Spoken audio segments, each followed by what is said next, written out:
खानदेश मंडळी, मी आहे तुमची सोनल अहिराव आणि आज मी बनवणार आहे खानदेशी पद्धतीचं कढी। खानदेशी पद्धतीची कढी बनवण्यासाठी लागणारे साहित्य आपण बघून घेणार आहोत। 1 वाटी दही घेतलेली आहे, कोथिंबीर धुवून घेतलेली आहे, इथे मी 5 मिरच्या घेतल्यात हिरव्या आणि लसूणच्या पाकळ्या घेतल्या आहेत 5 एक, आणि त्यानंतर तुम्ही बघू शकता की कढीपत्ताही घेतलेला आहे।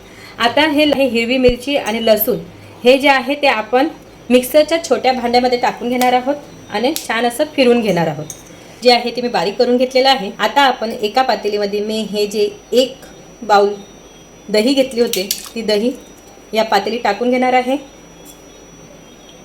त्यानंतर 2 चमचा मी त्याच्यात चण्याचं पीठ घालणार आहे, 2 किंवा अडीच चमचा मी याच्यात चण्याचं पीठ घातलेलं आहे। तुम्ही यामध्ये म्हणजे आपण बारीक केलेला शेंगदाणा जो असतो तो शेंगदाण्याचं कूटही घालू शकतात किंवा ज्वारीचं पीठ तेही 1 चमचा आपण याच्यात टाकू शकतो। ज्वारीचं पीठ घातल्याने कढी जी आहे एकदम स्वादिष्ट लागते, आणि नसेल तर तुम्ही ते स्किप केलं तरी चालतं। आता माझ्याजवळ ज्वारीचं पीठ नाही आहे म्हणून मी आता ते टाकत नाही आहे। आता यामध्ये आपण स्वादानुसार मीठ टाकून घेणार आहोत, त्यानंतर हळदी टाकून घेणार आहोत, त्यानंतर आपण ह्या ग्राइंडरने त्याला छान असं फेटून घेणार आहोत।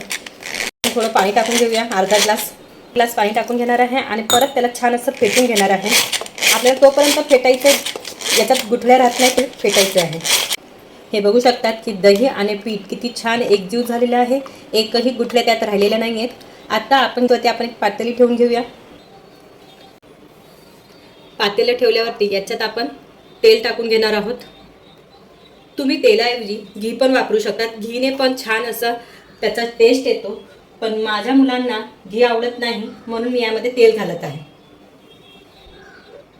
आता यामध्ये मी तेल टाकून घेत आहे।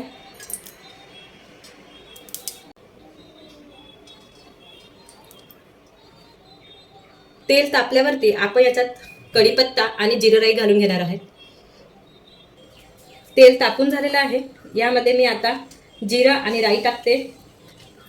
जिरं टाकून घेतलेलं आहे आणि राई पण घातलेली आहे, आणि त्यानंतर कढीपत्ता, त्यानंतर आपण हे 1 चमचा मिरची लसूणची जी पेस्ट होती मिक्सरमधून काढून घेतलेली ते टाकणार आहोत आणि छान असं फ्राय करून घेणार आहोत। मी यामध्ये मेथी दाणे पण टाकलेले आहेत, जास्त नाही, 7 ते 8 मेथी दाणे टाकलेले आहेत। मिरची आणि लसूण जे आहे ते छान फ्राय झालेलं आहे। आता यामध्ये मी हे जे आपण मिश्रण तयार करून घेतलेलं आहे ते टाकून घेणार आहे आणि परत त्याला छान असं ढवळून घेणार आहे। छान ढवळल्यानंतर आपण याच्यात 1 ग्लास पाणी घालून घेणार आहोत। परत यामध्ये मी म्हणजे कमीत कमी याच्यामध्ये 2.5 ग्लास पाणी घातलेलं आहे। हे बघा, तुम्ही त्याचं बघू शकता की थिकनेस किती आहे, जास्त पातळी नको, जास्त जाडही नको, आपल्याला मीडियममध्ये हवे आहे। तर हे बघू शकतात त्याची कन्सिस्टन्सी किती छान आहे।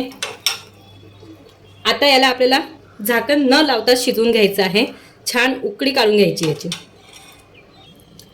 आता आपल्या कट गोड बनवण्यासाठी याच्यामध्ये मी साखर किंवा गूळ जे असेल ते अवेलेबल असेल ते तुम्ही घालू शकता। त्यात साखर घालणार आहे। यामध्ये मी 2 चमचे साखर घालून घेतलेली आहे, म्हणजे ही कढी आपल्याला आंबट गोड अशी लागणार। आता याला छान उकळी काढून घेऊयात 10 मिनिटासाठी। आता ही कढी बघा छान उकळलेली आहे, आणखी 5-1 मिनिटासाठी मी याला उकळून घेणार आहे। त्यानंतर ही कढी आपली खाण्यासाठी तयार आहे। तुम्ही जेवढं तिला उकळवणार ना तेवढी ती टेस्टी लागते, चविष्ट लागते, म्हणून कमीत कमी मी 10 ते 15 मिनिटासाठी हिला छान उकळायला ठेवते। याच्यातला जो आपला चण्याचं पीठ आहे त्याचा जो उग्रटपणा आहे, त्याचा वास जो आहे ना तो पूर्णपणे निघून जातो, म्हणून या कढीला चांगलं उकळवायचं। आता ही उकळून झालेली आहे आणि सगळ्यात शेवटी आपण यामध्ये कोथिंबीर घालून घेणार आहोत। कढी जी आहे ती आपण ह्या बाउलमध्ये काढून घेणार आहोत। ही कढी जी आहे आमच्या खानदेशमध्ये बाजरीची भाकर जी असते त्याच्यासोबत पण खाल्ली जाते। नंतर मुलांना भाकरी आवडत नाही म्हणून कढी खिचडी जे आमचं खानदेशचं एकदम प्रसिद्ध आहे त्याच्यासोबतही छान लागतं। आणि सगळ्यात शेवटी भात आणि कढी तेही छान लागतं. फुनके कढी त्याच्यासोबतही फुनक्यासोबत ही कढी एकदम चविष्ट लागतं. हे बघा वरून आणखी कोथिंबीर टाकली की कढी आणखी एकदम चविष्ट लागणार आहे. ही बघू शकतात की किती दिसायला सुंदर आहे, खायला पण तेवढीच टेस्टी आहे. जर तुम्हाला माझी ही रेसिपी आवडली असेल तर नक्कीच तिला लाईक करा, फॉलो करा, शेअर करा, सबस्क्राईब करायला विसरू नका. धन्यवाद.